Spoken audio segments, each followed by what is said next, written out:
আজকের বাংলাদেশের রাজনীতিতে সবচেয়ে আলোচিত প্রশ্ন, ধানের শীষে কি শাপলা কলি ফুটবে? অর্থাৎ বিএনপি ও এনসিপির মধ্যে কি কোনো সমঝোতা বা জোট গঠনের সম্ভাবনা রয়েছে?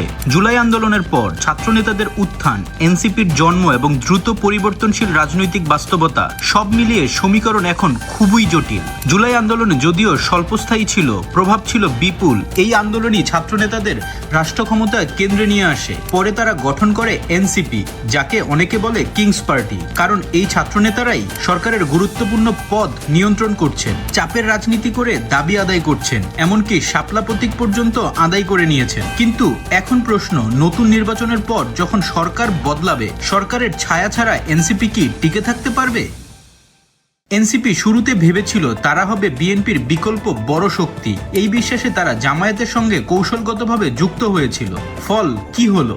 জামায়াত ক্যাম্পাসে প্রভাব ফিরে পেল, দ্বিতীয় শক্তিশালী দল হিসেবে উত্থান ঘটল জামায়াতে, আর এনসিপি ধীরে ধীরে পিছিয়ে পড়ল। এনসিপি এখন বুঝছে জামায়াতের সঙ্গে থাকা তাদের জন্য রাজনৈতিক ঝুঁকি। তাই নেতারা এখন বলছেন মুক্তিযুদ্ধ বিরোধীদের সঙ্গে জোটে যাওয়া যাবে না। ফলে এখন এনসিপির লক্ষ্য বিএনপির সঙ্গে সমঝোতার চেষ্টা। তাহলে কি ধানের শীষে শাপলা কলি ফুটবে? এই প্রশ্নের উত্তর এখনো স্পষ্ট নয়, কারণ দুই পক্ষেরই সংকট রয়েছে। এক, আসন সংকট। এনসিপি যেসব আসনে ভোট করতে চায় সেগুলোর বেশিরভাগে বিএনপি ইতিমধ্যেই প্রার্থী ঘোষণা করে দিয়েছে। দুই, বিএনপির কৌশল।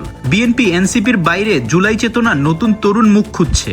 মুগ্ধর ভাই স্নিগ্ধর বিএনপিতে যোগ দেয়া তারই উদাহরণ। তিন, এনসিপির দাবি। সংবাদ মাধ্যম বলছে এনসিপি 20 আসন ও 3 মন্ত্রিত্ব চেয়েছে, যদিও তারা অস্বীকার করে বলেছে আমরা 300 আসনেই লড়ব। কিন্তু রাজনৈতিক বাস্তবতা খুবই কঠিন, অর্থাৎ জোট হওয়ার সম্ভাবনা আছে, না হওয়ারও সম্ভাবনা রয়েছে। দরজা পুরোপুরি খোলা আবার পুরোপুরি বন্ধও নয়।